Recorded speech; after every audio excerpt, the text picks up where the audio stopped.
Have you ever considered that the foundational myths of human civilization, the very bedrock upon which our understanding of history is built, might conceal a truth so profound, so utterly disruptive, that its revelation could shatter the perceived reality of our existence?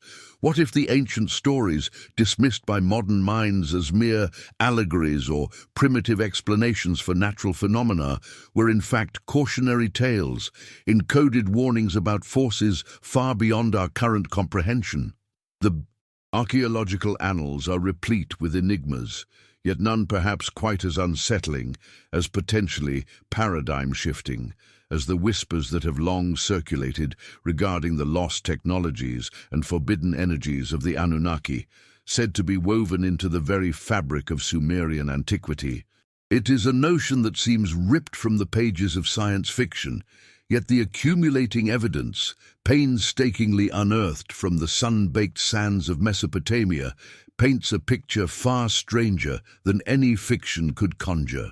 We are about to embark on a journey into the heart of an archaeological discovery that defies conventional wisdom, a revelation so monumental it forced a complete re-evaluation of humanity's true origins and our place in the cosmic tapestry. This is a narrative not just of ancient civilizations and forgotten deities, but of the relentless pursuit of knowledge, a pursuit that sometimes unearths truths best left buried, locked away for eternity. The stage is set amongst the desolate, windswept plains of what was once the Fertile Crescent, where the earliest vestiges of complex human society first took root, a land steeped in myth and mystery, home to the legendary Sumerians and their enigmatic pantheon, the Anunnaki. It is here, amidst the crumbling ziggurats and the forgotten cuneiform tablets, that the faint, almost imperceptible hum of a truly ancient, forbidden power began to make itself known, a power that defies every known law of physics and threatens to unravel the carefully constructed narrative of our past. The sheer scale of what was uncovered, the implications reverberating across millennia, are almost too vast to grasp. This is not merely an archaeological find. It is a confrontation with the impossible, a direct challenge to everything we believe about the dawn of human civilization. The very sand itself seems to remember, to vibrate with the echoes of a power long dormant, now stirring. If this beginning has already made you rethink what you thought you knew, just imagine what lies ahead. So go on, give us a proper thumbs up right now and subscribe to the channel, because here every video unearths something truly profound that very few dare to show. The initial tremors of this monumental paradigm shift began not with a dramatic flourish or a sudden cataclysmic event, but with a series of minor, almost inconsequential anomalies detected deep beneath the baked earth of what was once the city-state of Ur. It was the tail end of the excavation season, the relentless Iraqi sun already beginning its slow, scorching descent towards the horizon, casting elongated, dancing shadows across the ancient bricks.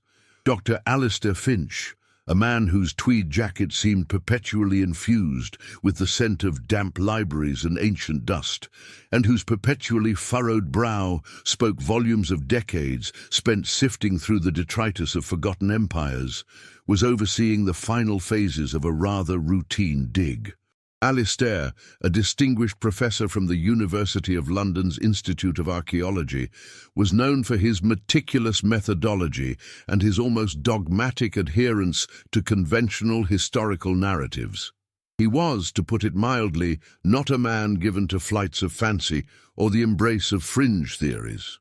His team, a motley crew of doctoral students, local labourers, and a few seasoned field assistants, had been systematically working their way through a previously undisturbed section of what appeared to be a residential quarter, dating back to the Ubaid period, long before the great ziggurat of Ur rose majestically from the plain. The air hung heavy with the smell of dry earth, sweat, and the faint sweet scent of distant desert flowers.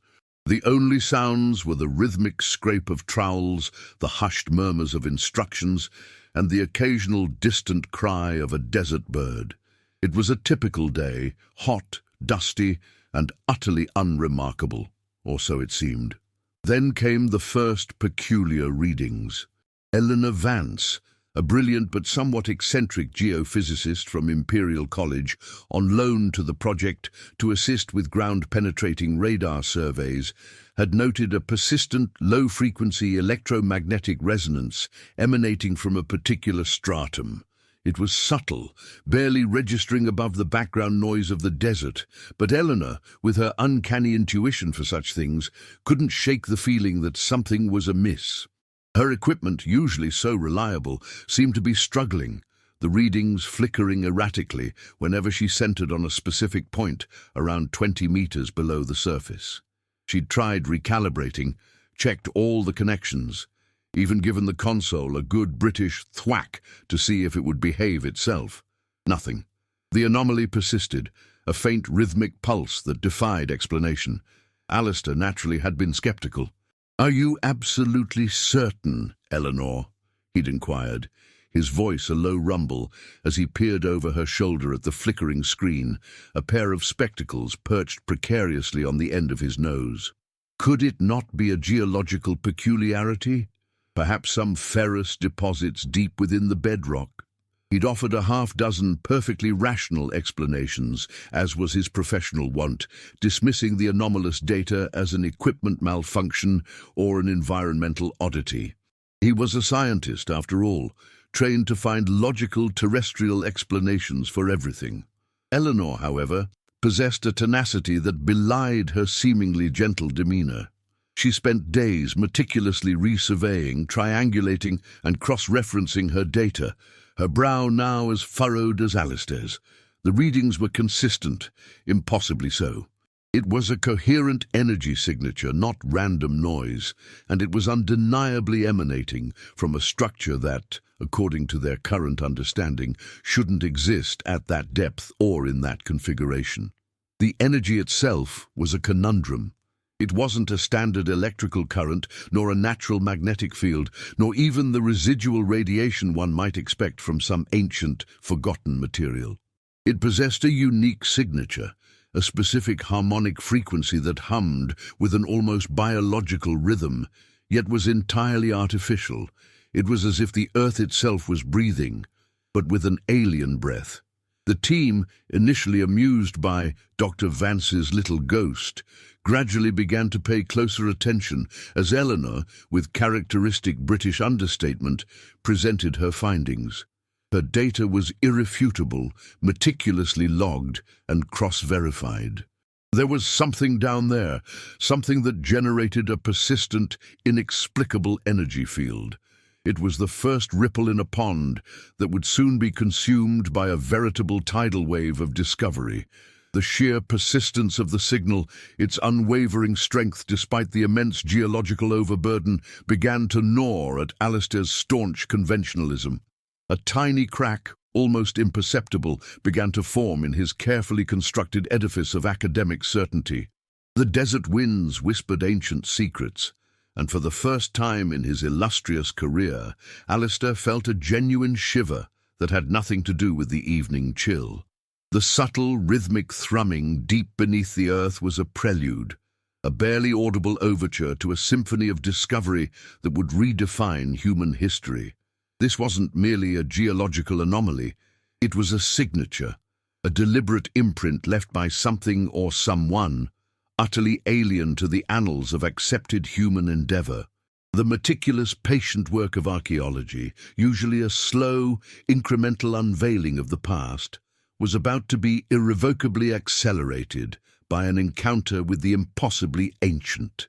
The initial confusion quickly morphed into a profound sense of bewilderment as more advanced diagnostic tools were brought to bear on the anomaly.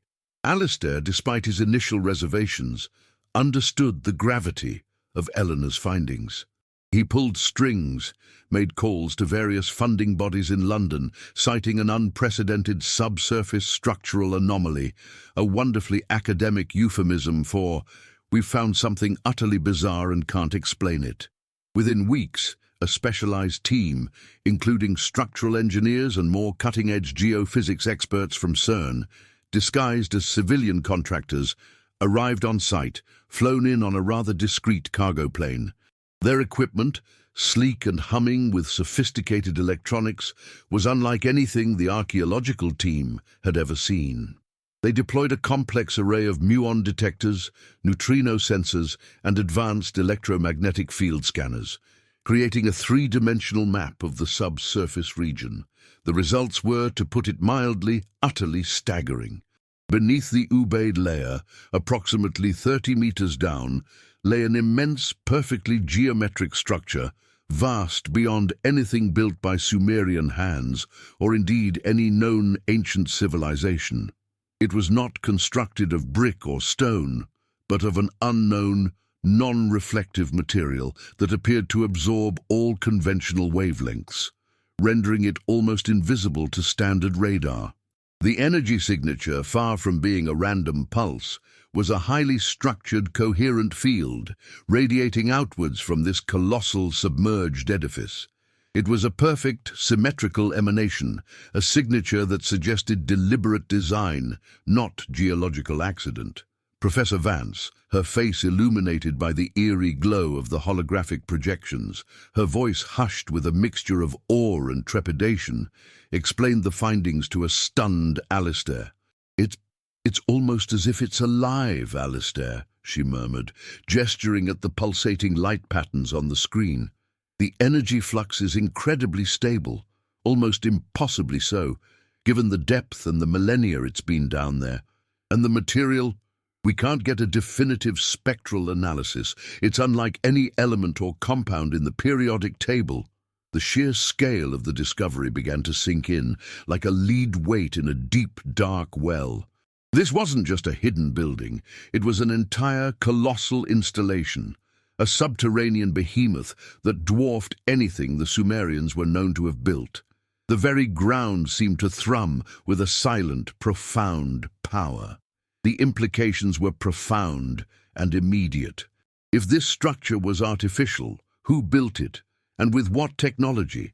The Sumerians, while remarkably advanced for their time, simply did not possess the engineering capabilities, let alone the material science, to create something of this magnitude and complexity. Their greatest architectural marvels, the ziggurats, were monumental, yes, but they were composed of mud, brick and stone, clearly identifiable and within the realm of human achievement. This subterranean entity, however, was in a league of its own, an anomalous presence that defied all known archaeological and scientific parameters. The academic community, when initial, heavily redacted reports began to leak through official channels, reacted with a mixture of fervent disbelief and outright ridicule. Skeptical scholars penned scathing articles in prestigious journals, dismissing the findings as misinterpretations of natural phenomena or elaborate hoaxes. Terms like geological artifact and seismic resonance illusion were bandied about, attempts to shoehorn the impossible into the comfortable confines of existing knowledge. Alistair, a man whose reputation was built on meticulous, conservative scholarship, suddenly found himself thrust into the uncomfortable spotlight of controversy, facing accusations of professional incompetence and even intellectual charlatanism. He'd had his fair share of academic disagreements over the years, naturally, but nothing on this scale, nothing that threatened to utterly dismantle his entire career. Eleanor, meanwhile, seemed almost invigorated by the backlash. "Let them scoff, Alistair," she'd said with a determined glint in her eye, as she meticulously analyzed new data streams, often late into the night. The truth, like a good cuppa, will always rise to the top. She believed in the data, in the cold, hard numbers that screamed of an intelligence far beyond human. This wasn't merely a debate about dating methods or pottery shards. This was about rewriting the very genesis of civilization, The energy itself became a focal point of their burgeoning investigation. It was not a destructive force, not a weapon, at least not in any conventional sense. Instead, it appeared to be a source of immense, controlled power, a pulsating heart buried beneath the earth, humming with a frequency that seemed to resonate deep within the very atoms of the surrounding rock. It possessed a harmonic quality that was both deeply alien and strangely soothing, a paradox that only deepened the mystery. The precise nature of this power, its purpose and its origin, remained tantalizingly out of reach. But one thing was becoming increasingly clear. This was not a relic of Sumerian invention. This was something else entirely. The implications were chilling, yet undeniably exhilarating. The quiet academic pursuit of the past had abruptly collided with something truly monumental, something that threatened to unravel the carefully woven tapestry of human history. The questions mounted, each one heavier than the last, pressing down upon the small, determined team under the relentless Mesopotamian sky. Who were the architects of this buried marvel, and what forbidden knowledge did its existence represent? The discovery of the anomalous structure and its pulsating energy signature inevitably led the team, now expanded and under much tighter governmental oversight, to delve deeper into the rich tapestry of Sumerian myths and cuneiform texts. Dr. Finch, despite his conventional leanings, recognized that to understand the inexplicable, one must consider every available piece of evidence, no matter how fantastical it might seem. The vast archives of clay tablets, meticulously catalogued over centuries, suddenly took on a new, more urgent meaning. Scholars of Sumerian studies, some reluctantly, others with a glint of long-suppressed excitement in their eyes, were brought in from institutions across the globe, including specialists from the British Museum, known for their unrivaled collection of Mesopotamian artifacts. They meticulously re-examined ancient epic poems, creation myths, and king lists, searching for any veiled references, any tantalizing clues that might shed light on this impossible subterranean complex and the energy it radiated. The keywords, Anunnaki, gods who came from heaven, and those who from heaven to earth came, began to surface with startling regularity in their internal reports. The texts spoke of powerful beings, often depicted with winged figures or elaborate headdresses, who descended from the heavens to teach humanity the arts of civilization, agriculture, writing, law, and metallurgy. They were described not merely as spiritual entities, but as physical beings with immense power and advanced knowledge, capable of feats far beyond human capability. The Epic of Gilgamesh, the Enuma Elish, and various other creation narratives were scrutinized with renewed intensity. References to me, divine decrees or universal laws, to great metal birds and to chariots of fire were no longer dismissed as poetic license, but were now interpreted as potentially literal descriptions of advanced technologies. The Sumerians, it became clear, perceived these Anunnaki not just as deities, but as powerful, almost benevolent, yet utterly distant overlords. What truly sent a shiver down Alistair's spine, however, were the less celebrated texts, the obscure fragments and warning tablets. These spoke of a great power, a source of light without fire, or a humming stone that resided deep beneath the earth, a power that was explicitly forbidden to mortals. There were chilling narratives describing cataclysmic events, not just floods, but strange shaking of the earth and sky fire that occurred when human beings, in their hubris, attempted to meddle with forces they did not comprehend. One particular tablet, unearthed decades prior and stored in a forgotten corner of a university archive in Leeds, spoke of the Great Seal of Enlil, a divine mandate to keep a certain heart of the world perpetually silenced and undisturbed. The phrasing was highly metaphorical, as was common in ancient texts. But in the context of the pulsing energy signature, it suddenly gained a terrifying, almost literal resonance. The forbidden aspect of the Anunnaki energy was starting to emerge with startling clarity. It wasn't forbidden because it was evil, perhaps, but because it was too potent, too dangerous for burgeoning humanity to wield or even fully understand. The Sumerians, it seemed, were not the architects of this power, but rather its unwitting custodians, tasked by their divine patrons to ensure its perpetual dormancy.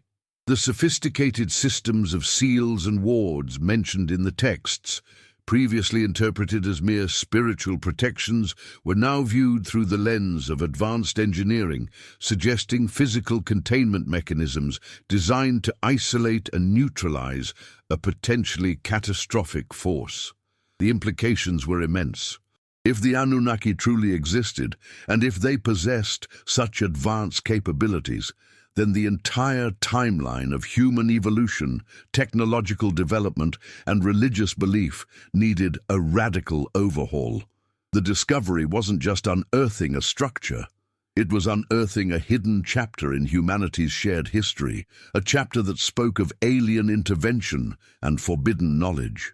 The team, now huddled in their hastily constructed air-conditioned field lab, surrounded by flickering screens and ancient texts, found themselves at the precipice of a revelation that would forever alter our understanding of who we are and where we came from. The weight of this colossal secret pressed down upon them, a palpable burden under the harsh Mesopotamian sun. The very concept of history itself seemed to waver, like a mirage in the desert heat, threatening to dissolve into a myriad of unsettling alien truths. The revelation of the colossal subterranean structure and its inexplicable energy, coupled with the chilling implications of ancient Sumerian texts, quickly escalated beyond the quiet confines of academia and archaeology.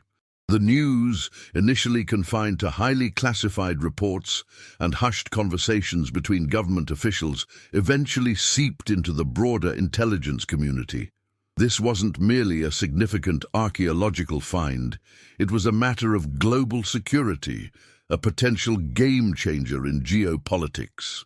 MI6, ever present in matters of profound national interest, established a covert, permanent presence at the site, their agents, dressed as logistics coordinators or cultural heritage liaisons, moving with an unnerving efficiency amongst the dust and ancient ruins. Soon after, representatives from the United Nations Cultural Heritage Divisions arrived, quickly followed by the less ostentatious but equally watchful observers from various other world powers. The site, once a relatively open excavation, became a fortress, encircled by high fences, patrolled by armed guards, and monitored by an array of sophisticated surveillance equipment.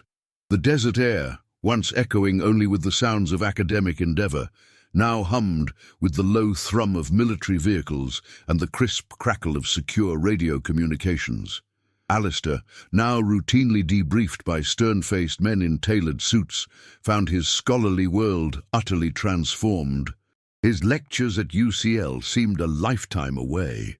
He was no longer just an archaeologist. He was, however unwillingly, at the epicenter of an international incident, a silent intellectual war being waged over the control and understanding of the most significant discovery in human history. The initial wonder he felt at the sheer scale of the find slowly began to curdle into a profound sense of apprehension. This forbidden energy wasn't just an abstract scientific curiosity, it was a source of immense power, and power in the hands of humanity inevitably attracts those who seek to control it, to weaponize it, or to exploit it for their own ends. Professor Vance, usually so absorbed in her data, began to exhibit signs of acute stress. Her sleep became erratic, her once bright eyes now perpetually shadowed. The sheer weight of the responsibility, the understanding that they were dealing with forces that predated human civilization and potentially dwarfed its current capabilities, began to take its toll. She found herself constantly looking over her shoulder, convinced that every passing local or newly arrived security consultant was assessing her, weighing her value, perhaps even her expendability. The air became thick with unspoken tension, a palpable sense of unease that permeated every interaction. The initial scientific curiosity had transformed into a desperate scramble for understanding, driven not by pure academic pursuit, but by the gnawing fear of the unknown. What would happen if this energy were unleashed? What if it fell into the wrong hands? The ancient warnings of the Sumerians, once dismissed as mere mythology, now rang with chilling prescience. The forbidden aspect of the energy was no longer a theoretical construct. It was a tangible threat, a palpable danger lurking just beneath the surface of their understanding. There were hushed debates in secure bunkers about containment protocols, reverse engineering possibilities, and strategic implications. The very language used to discuss the Anunnaki energy had shifted from scientific inquiry to military strategy. The researchers, once driven by intellectual curiosity, now felt themselves mere cogs in a much larger, far more dangerous machine. The geopolitical stakes were immense. A clean, inexhaustible energy source, one that defied current physics, could render entire economies obsolete, shift global power balances irrevocably, and ignite conflicts on an unprecedented scale. The world powers, accustomed to their delicate dance of deterrence and resource control, suddenly faced an entirely new variable, a wild card thrown into the already volatile deck. The initial awe at the discovery slowly gave way to a cold, hard dread. The Anunnaki's legacy was not just knowledge, it was also a burden, a potentially catastrophic inheritance that humanity was ill-equipped to manage. The sand-swept plains of once a symbol of humanity's earliest achievements, had become a crucible, a silent battleground where the past and the perilous future of civilization collided with chilling force. You've made it this far without pressing pause, haven't you? That's because this is hitting a nerve. So, do us a favor, give the video a like right now and share it with someone who absolutely needs to see this. Your engagement truly helps this crucial conversation continue. The immediate and paramount challenge that consumed the combined efforts of scientists, engineers, and even military strategists was not merely to understand the forbidden energy, but to somehow contain it. The colossal subterranean structure, christened by the various agencies as the anomaly, was still a mystery in terms of its composition and internal mechanics, but the energy it emitted was undeniably real and, frankly, terrifying in its implications. Professor Vance, now leading a multidisciplinary team of physicists, material scientists, and electrical engineers, worked tirelessly to construct models of the energy field. Her initial theories, often dismissed as outlandish by her more conservative peers, now formed the backbone of their containment efforts. The energy wasn't electromagnetic in a classical sense. It displayed characteristics that hinted at quantum entanglement on a macroscopic scale, or perhaps even a direct manipulation of space-time itself. It seemed to defy the inverse square law, maintaining a remarkably consistent strength across distances that should have seen it dissipate entirely. Attempts to shield it with conventional materials, lead, concrete, even layers of advanced alloys, proved futile. The energy simply seemed to bypass these barriers, radiating outwards with an unsettling indifference. It was as if it existed on a different plane of reality, merely bleeding into ours. The effects on modern equipment were subtly disquieting. Sensitive electronics would occasionally flicker, precise measurements would become distorted, and communication arrays would experience sudden, inexplicable blackouts. It was not a violent, destructive surge, but a gentle, persistent interference, a background hum that gradually permeated everything. Researchers working in close proximity for extended periods reported an odd sense of disorientation, mild headaches, and a strange, persistent ringing in their ears, a low-frequency hum that seemed to resonate deep within their bones.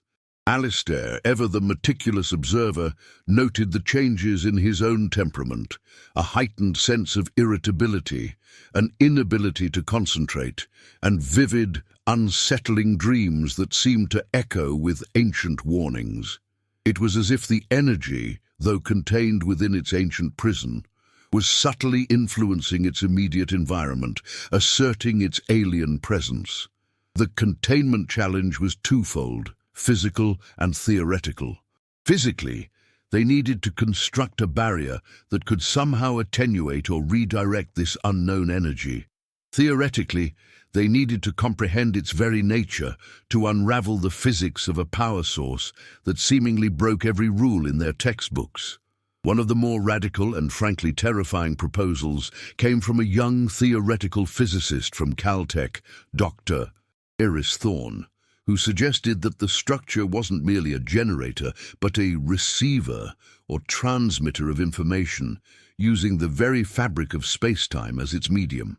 He posited that the energy might not be a power source in the traditional sense, but a modulated signal, a message broadcast across unimaginable distances, waiting for a listener.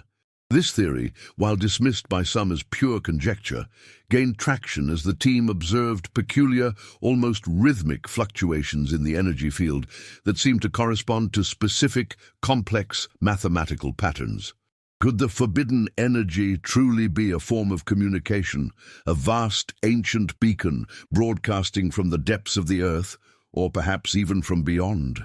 The idea that the Sumerians, or the Anunnaki, had sealed away not just a dangerous power source, but a form of alien communication, added a terrifying new dimension to the predicament. What kind of message would such a device transmit? And what would be the consequences of receiving it? The ethical implications were dizzying. Was humanity ready to engage with an intelligence that had built something so utterly profound, so ancient, and yet so technologically superior? The challenge of containment was rapidly morphing into a challenge of profound philosophical and existential consequence. The humming of the ancient structure, once a distant curiosity, now felt like a living, breathing entity, constantly asserting its presence, a silent, powerful reminder that humanity, for all its technological prowess, was merely scratching the surface of true cosmic understanding. The very notion of control seemed ludicrous when confronted with a force so utterly alien, so utterly beyond their grasp. It was a humbling, terrifying realization that pressed down on every soul involved in the project. A constant gnawing reminder of humanity's fragile place in a universe far stranger and more complex than they had ever dared to imagine. The sands of held more than just relics. They held the potential for either an unimaginable leap forward or a catastrophic unraveling of everything they held dear. The meticulous re-examination of Sumerian myths and the ongoing, baffling scientific analysis of the anomaly coalesced into a chilling understanding of the forbidden nature of the Anunnaki energy. It became increasingly clear that the Sumerians weren't just simple custodians of a powerful relic. They were the terrified witnesses of its profound and dangerous potential. Professor Vance's team, through painstaking analysis of the energy's harmonic frequencies, began to discern patterns, not unlike complex mathematical equations, that seemed to suggest a deliberate, intelligent design. This was not a natural phenomenon, nor even a crude, ancient device. It was a highly sophisticated, incredibly stable power source, but one with terrifyingly unstable side effects if mishandled. Alistair, working closely with newly enlisted Sumerian linguists, began to piece together fragments from previously overlooked clay tablets, obscure incantations, and cryptic pictographs. These weren't mere allegories. They were, in retrospect, detailed warnings, encoded manuals of extreme caution. One particular tablet, found within a sealed cuneiform archive, buried deep beneath the ziggurat of itself, spoke of the heart of heaven's descent, describing it not as a benevolent gift, but as a fire that burns without fuel, a light that consumes the mind, a voice that whispers madness. The text went on to describe harrowing events where early attempts by lesser gods, perhaps an early human priesthood attempting to mimic or control the Anunnaki, to awaken the heart, resulted in catastrophic consequences. It spoke of localized tears in the fabric of reality, of shadows that devoured light, and of a silence that screamed louder than any thunder. These descriptions, once dismissed as poetic hyperbole about some ancient volcanic eruption or localized earthquake, now resonated with horrifying accuracy when juxtaposed with the subtle disorienting effects observed around the Ur anomaly. The forbidden aspect, they concluded, stemmed from two terrifying potentials. Firstly, the energy possessed an inherent instability when perturbed. While incredibly stable in its dormant state, any attempt to actively draw upon or manipulate it without a precise understanding of its intricate harmonics could unleash localized space-time distortions. Dr. Thorne, the theoretical physicist, hypothesized that the energy was not merely quantum, it was hyperdimensional, capable of subtly altering the fundamental constants of physics within a localized field.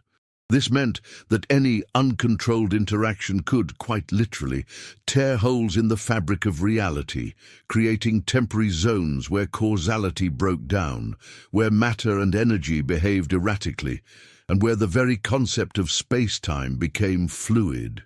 The Sumerians, it seemed, had witnessed primitive, terrifying manifestations of this instability, perhaps unexplained disappearances, sudden materializations, or temporal anomalies that led them to believe these were the acts of wrathful deities. Secondly, and perhaps more chillingly, the energy appeared to possess a consciousness, or at least an interactive sentience. The voice that whispers madness wasn't a metaphor. Researchers exposed to the low-frequency hum reported not just disorientation, but fragmented thoughts, intrusive foreign memories, and an overwhelming sense of cosmic insignificance. It was as if the anomaly itself was broadcasting raw, unfiltered consciousness, an alien awareness that seeped into the minds of those who dared to draw near. This was not a power source to be harnessed. It was an entity, or a remnant of one, capable of influencing the very thoughts and perceptions of sentient beings. The Anunnaki, it was now theorized, had not merely sealed away a dangerous technology, but a dormant alien intelligence that they themselves perhaps feared or, at the very least, deemed too perilous for nascent humanity to encounter. The immense stone slabs, the intricate metallic seals, and the complex cuneiform warnings were not merely physical barriers, they were profound acts of cosmic quarantine, deliberate efforts to shield humanity from a force that could unravel not just their physical world, but their very sanity. The Anunnaki, for whatever their ultimate motives, had deemed this energy to be forbidden for a reason rooted in self-preservation, both for humanity and perhaps for the delicate balance of the universe itself. The researchers, initially driven by the thrill of discovery, now felt a profound sense of dread. They were not merely excavating ruins, they were probing a galactic-scale containment field, a cosmic Pandora's box buried beneath the Mesopotamian sands. The hum of the Ur anomaly, once a scientific curiosity, now resonated with the silent screams of ancient warnings, a chilling reminder that some secrets are best left undisturbed, eternally buried beneath the weight of millennia. The weight of this revelation was crushing, a colossal burden that pressed down on the minds of every scholar and scientist present, forcing them to confront not just the mysteries of the past, but the terrifying implications for humanity's future. The ancient Sumerians, those pioneers of civilization, had left them a legacy of unimaginable power and an equally unimaginable peril. The growing understanding of the anomaly's truly forbidden nature gave rise to a maelstrom of internal conflicts and ethical dilemmas that threatened to tear the research project and indeed the international collaboration apart. The initial camaraderie among the disparate group of scholars and scientists, forged in the shared awe of discovery, began to fray under the relentless pressure of unprecedented moral quandaries. The quiet whispers about the energy's sentience and its space-time-altering capabilities had by now solidified into stark, terrifying probabilities. Should this knowledge, this utterly transformative truth about human origins and cosmic power, even be released to the general public? The debate raged in secure video conferences and hushed conversations in the temporary field offices, often stretching late into the scorching desert nights.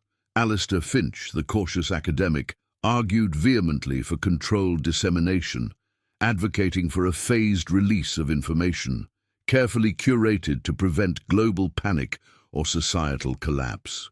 He envisioned a future where humanity slowly assimilated this new reality, allowing time for philosophical and scientific frameworks to adapt. "We cannot simply drop this bombshell on the world, chaps," he'd pleaded during one particularly heated discussion, his voice hoarse with fatigue. "The implications are too profound, too fundamentally challenging to everything we understand about ourselves. It would be utter chaos, a proper meltdown." On the other side of the fence stood figures like Professor Vance and Dr. Thorne, who, while acknowledging the risks, argued for scientific transparency and the inherent right of humanity to know its true history. Vance, particularly, felt a growing unease about the idea of suppressing such monumental truths. "What gives us the right, Alistair, to gatekeep such fundamental knowledge?" she'd countered, her voice sharp with a righteous indignation that often surprised those who knew her as a calm, collected scientist. "We're talking about the genesis of civilization, the potential for literally boundless energy, or perhaps contact with an alien intelligence. To hide this would be an act of unparalleled deception, a disservice to every single human being on this planet." These intellectual arguments were further complicated by the political and military factions now deeply embedded within the project. Representatives from various global powers saw the anomaly primarily as a strategic asset.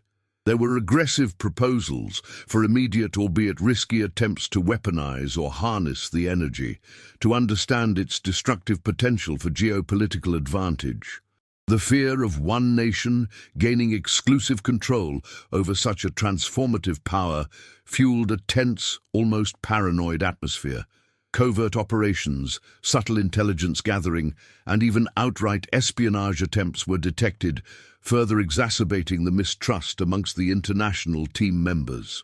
The idea of scientific neutrality became a quaint, almost laughable concept in this high-stakes environment. The personal toll on the researchers was immense. Sleep deprivation, the constant hum of the anomaly, and the gnawing ethical dilemmas led to heightened stress, paranoia, and fractured relationships.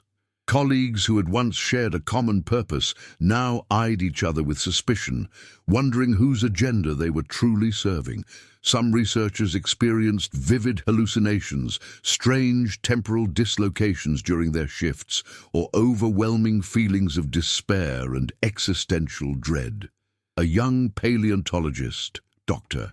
Ben Carter, known for his cheerful demeanor, suddenly resigned, citing unbearable psychological strain. He was later found wandering the streets of Basra, utterly disoriented, speaking in fragmented sentences about the great silence and the emptiness beyond the stars. His collapse served as a stark, chilling reminder of the anomaly's insidious, pervasive influence. Alistair himself struggled. His decades of scholarly detachment were crumbling. He found himself questioning not just the data, but his own sanity, his own perception of reality. The once clear lines between myth and science, between the tangible and the impossible, had blurred irrevocably.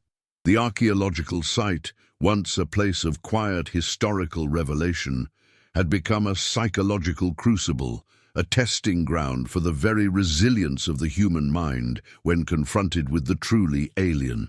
The forbidden energy was not merely a physical force, it was a potent psychological weapon, designed either intentionally or as an unfortunate side effect to erode the sanity of those who dared to probe its secrets. The ancient warnings of madness whispered by the Sumerians now seemed less like a metaphor and more like a precise, terrifying scientific observation. The entire venture felt like a descent into an abyss, with no clear path back to the comfortable certainties of the world they had left behind. The ethical quagmire and psychological toll were swiftly overshadowed by a terrifying incident that served as a stark, undeniable demonstration of the forbidden energy's raw, untamed power. It happened during a routine diagnostic sweep of the perimeter, conducted by a new, highly advanced drone system brought in by the American contingent. The drone, a sleek, state-of-the-art piece of engineering equipped with quantum field sensors, was designed to map the subtle fluctuations of the anomaly's energy field with unprecedented precision. The aim was to identify any potential breaches in the containment protocols or any unexpected shifts in the energy's output. Professor Vance was monitoring the telemetry from the main control center, a hastily constructed shielded bunker deep within the heart of the research facility. Alistair was by her side, his gaze fixed on the flickering holographic display, a strong, hot cuppa forgotten on the console beside him. The air in the bunker was thick with the scent of ozone and the low hum of machinery, a stark contrast to the oppressive desert heat outside. The drone was operating approximately 300 meters above the anomaly's projected core, meticulously charting its course. Suddenly, without warning, the quantum field sensor readings spiked, far beyond anything previously recorded. The numbers on the screen became a frantic blur, flashing with alarming rapidity. Simultaneously, the drone's primary power core, designed to be impervious to external electromagnetic interference, began to falter. "What in the blazes is that, Eleanor?" Alistair exclaimed, his voice laced with a tremor of genuine fear. His eyes darted to Vance, whose face was a mask of grim determination, her fingers flying across the console, trying to override the system. It's like a resonance cascade, Alistair," she murmured, her voice tight with strain. "The drone's own quantum processors are interacting with the anomaly's field. It's creating a feedback loop, amplifying its effects." On the holographic display, a shimmering, almost invisible ripple began to emanate from the ground directly above the anomaly's core. It wasn't a visible light, but a distortion of the very air, a wavering in the background of reality itself, like heat haze, but far more profound. The drone, caught in this field, began to behave erratically. Its meticulously controlled flight path became a series of jerky, impossible movements. One of its thrusters flickered, then abruptly vanished, replaced by a momentary disorienting void in the air, only to reappear moments later, spinning wildly out of control. Then came the sound, or rather, the lack of sound, followed by a sudden jarring crackle that seemed to come from everywhere and nowhere at once. The entire drone, a multi-million-pound piece of technology, distorted, stretching and compressing as if it were made of pliable rubber, before suddenly imploding inwards with a sound like tearing fabric. For a terrifying split second, where the drone had been, there was nothing, a perfect spherical void in the air, a localized tear in space-time that seemed to suck in the light and silence from around it. Then, just as abruptly, it snapped back, leaving only a faint shimmer and a scattering of impossible, twisted metal fragments plummeting to the sand below. The entire control center was plunged into chaos. Alarms blared, emergency lights flickered, and the hum of the anomaly intensified, resonating deep within the very structure of the bunker. Researchers screamed, some clutching their heads as an immense, almost overwhelming pressure descended upon their minds, a cacophony of alien thoughts and images flooding their consciousness. Professor Vance, pale and trembling, struggled to regain control, her hands shaking as she typed furiously, attempting to stabilize the various systems that were now flashing critical errors. "It wasn't a power surge, Alistair," she gasped, her voice barely a whisper, as she finally managed to bring the systems back to a semblance of order. It was a localized space-time event. The drone's attempt to measure the field, to interact with it, triggered an instability. It reacted violently. The incident served as a chilling, visceral confirmation of the Sumerian warnings. This was not merely a powerful energy source. It was a force that could unravel the very fabric of reality, a chaotic presence that reacted aggressively to any perceived intrusion or attempt at manipulation. The forbidden aspect was no longer a theoretical concern. It was a palpable, immediate threat, a direct challenge to humanity's understanding of its place in the universe. The silent rhythmic hum of the anomaly, once a source of academic curiosity, now resonated with the terrifying echoes of a near catastrophe, a chilling reminder of the unimaginable power dormant beneath the sands, barely contained and ever watchful. The entire site, once a hub of scientific endeavor, now felt like a precarious bomb waiting to detonate, its fuse subtly burning, threatening to engulf everything in a maelstrom of cosmic horror. Amidst the lingering terror of the drone incident, a critical breakthrough about the true origin or purpose of the forbidden energy finally emerged, not as a sudden flash of insight, but through the painstaking synthesis of disparate data points, a slow, dawning horror for Professor Vance and Dr. Thorne. Their meticulous analysis of the anomaly's unique energy signature, particularly the complex mathematical patterns embedded within its harmonic frequencies, began to reveal a recurring sequence. It wasn't just energy, it was information, an incredibly dense, layered data stream interwoven with the very fabric of the power itself. Imagine trying to decipher a library's entire collection by listening to the faint hum of its electrical grid. That was the challenge they faced, amplified by orders of magnitude. Working in tandem, Alistair's team of linguists and archaeologists had meanwhile unearthed further, more explicit references in Sumerian cuneiform tablets. These were not mere myths, but what appeared to be technical schematics and operational warnings disguised as spiritual parables. One particularly well-preserved tablet described the Anunnaki's great beacon, a device designed to pierce the veil of the stars and call to those beyond the sun. The text was chillingly clear. When the beacon shines, the gate between worlds trembles, and the voices of the cosmic void are heard. It also spoke of the beacon being sealed after the Great Discord, when its uncontrolled activation brought forth terrors from the outer dark, entities or energies that caused immense suffering and destruction, forcing the Anunnaki themselves to retreat or to seal the device.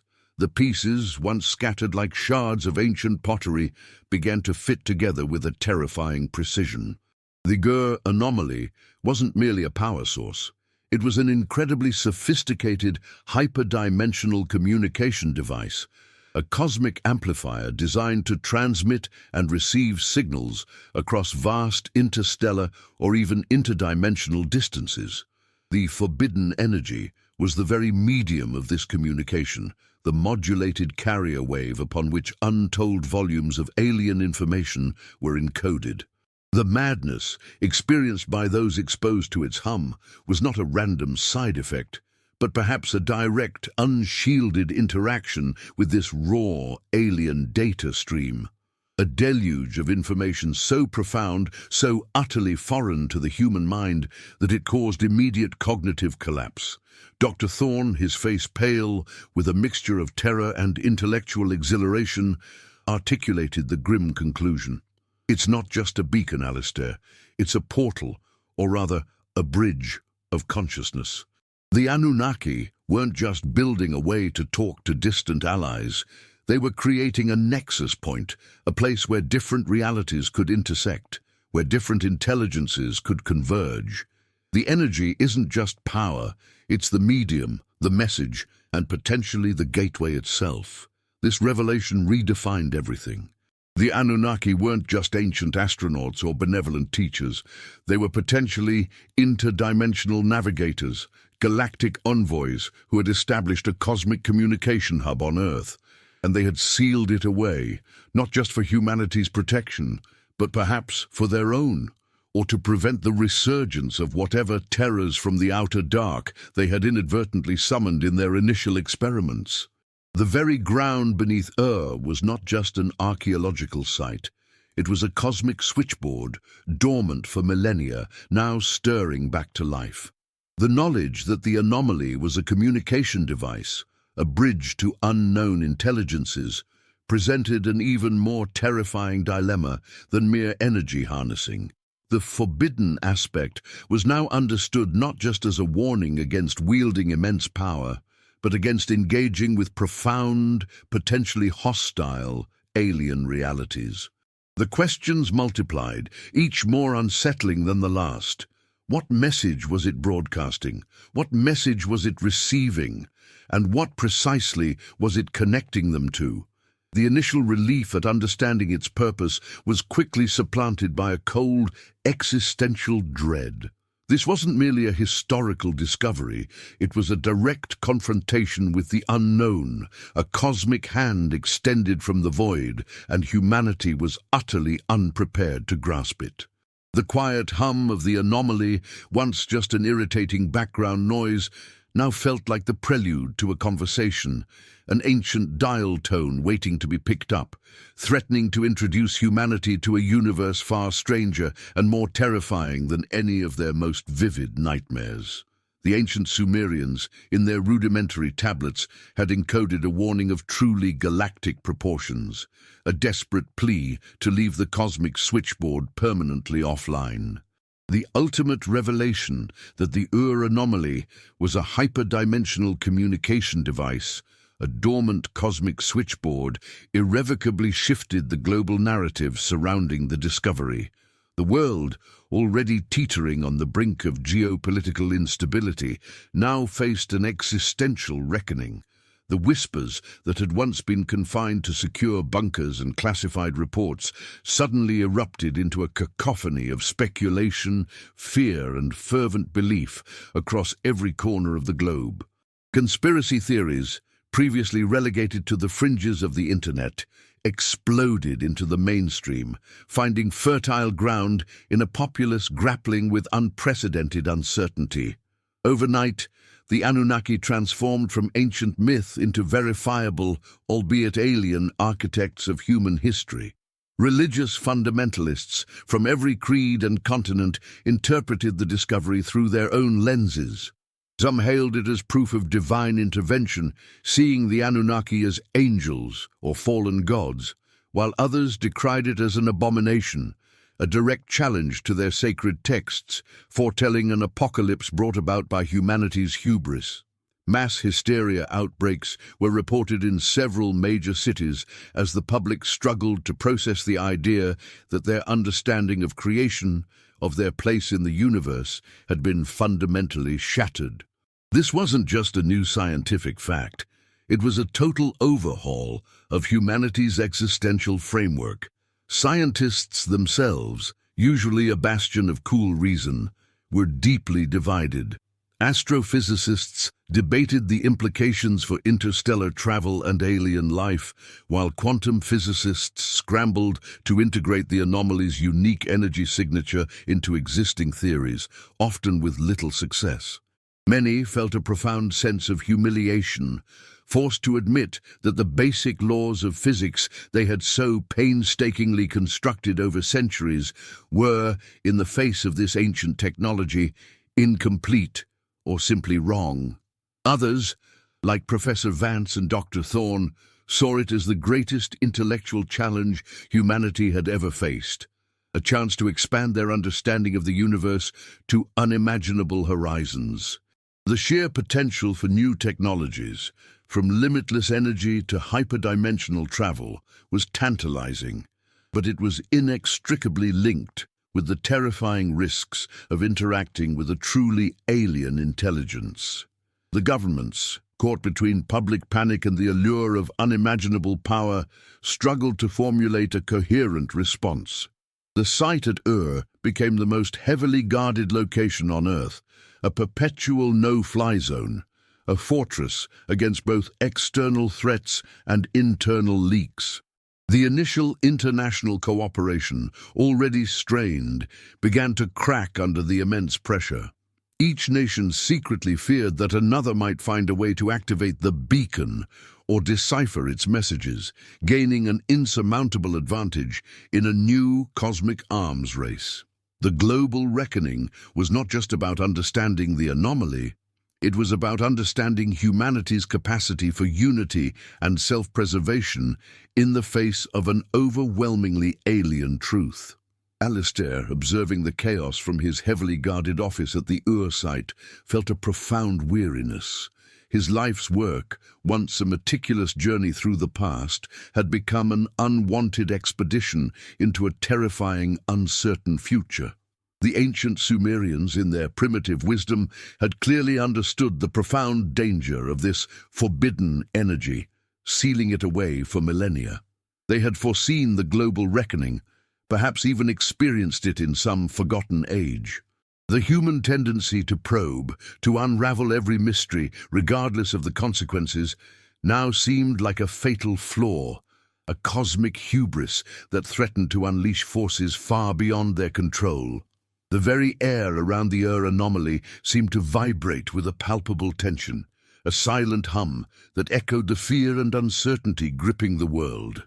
It was a constant, unsettling reminder that a fundamental shift had occurred, that the comfortable certainties of their pre-anomaly world were gone, replaced by a universe far stranger, more ancient, and infinitely more dangerous. The planet itself, once a solitary blue marble in the cosmic ocean, was now revealed to be a nexus point, a cosmic crossroad, perpetually connected to a universe that humanity had only just begun to glimpse, and perhaps should never have known existed.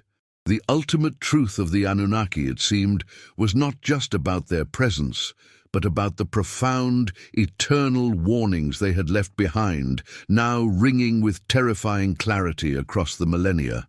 The anomaly, though contained within its heavily fortified complex, remained a profound, enigmatic question mark, a silent sentinel beneath the Mesopotamian sands that continued to reshape human understanding and provoke ceaseless debate. The narrative of the forbidden Anunnaki energy could not conclude with a neat, satisfying resolution. For the true nature of this ancient power, its full implications, and its ultimate purpose remained tantalizingly out of reach. Scientists, theologians, and philosophers across the globe grappled with the unanswered questions that emanated from like silent, powerful waves. Was the anomaly truly dormant or merely waiting? Were its rhythmic fluctuations merely residual energy, or was it a form of continuous, low-level transmission, a broadcast from beyond that humanity was not yet equipped to comprehend? The forbidden aspect, they now understood, was not just about physical danger or mental corruption, but about a profound philosophical and existential boundary that the Anunnaki had drawn, a line that separated humanity's terrestrial existence from the incomprehensible vastness of the cosmos. Alistair Finch, now a reluctant global figure, spent his days immersed in the continuing archaeological research, endlessly sifting through newly discovered cuneiform fragments, seeking any further clues about the Anunnaki's true motives for sealing the device. He theorized that perhaps the sealing was not an act of benevolent protection, but a calculated self-preservation on the part of the Anunnaki themselves, fearing what they had unleashed or what they might attract. Professor Vance and her team continued their work, developing ever more sophisticated sensors, attempting to build a comprehensive map of the energy field without disturbing its delicate balance. They hypothesized that the anomaly might be interacting with Earth's own energetic grid, or even subtly influencing its magnetosphere. The implications for climate, tectonics, and even human consciousness were dizzying, unprovable, yet persistently unsettling. The structure itself, still largely unexplored physically due to the immense risks involved, became a symbol of humanity's newfound limitations, a stark reminder that despite all their technological prowess, there were forces and intelligences in the universe that remained utterly beyond their grasp. The world was forced to live with the knowledge of its existence, a silent, powerful presence that redefined history and cast a long, disquieting shadow over the future. The ultimate revelation about the anomaly hadn't provided answers, but had instead opened a floodgate of new, more profound questions. The very fabric of human history, once a neatly linear progression, had been irrevocably entangled with an alien past, a cosmic genesis that challenged every accepted dogma. The Anunnaki, whether they were gods, extraterrestrials, or interdimensional beings, had left behind a legacy that was both a marvel and a perpetual warning, a reminder that humanity's understanding of the universe was still in its infancy, barely a fleeting thought in the grand scheme of cosmic time. The forbidden energy was not just a historical curiosity. It was a living, breathing paradox, humming beneath the earth, a constant echo of a truth that forever changed humanity's place in the cosmos. The sands of once a silent testament to ancient civilizations, now held the promise and peril of an unimaginable future, a future forever intertwined with the forbidden legacy of the Anunnaki. This was not an ending. It was merely the beginning of humanity's true awakening, a terrifying glimpse into a universe far stranger and more complex than they had ever dared to imagine. The anomaly hummed on, eternally watchful, eternally silent, its secrets waiting for a time when humanity might finally be ready to understand the true cost of forbidden knowledge. If this content has truly opened your mind, comment below. Made it to the end. It helps us understand who genuinely seeks deeper knowledge. Like the video, if it made you think differently, subscribe to the channel right now and hit that notification bell, because the next episodes of this journey delve even further into the unknown. And don't forget to click the content that's already on your screen. It's the logical continuation of what you've just witnessed. Trust me, you won't want to stop here.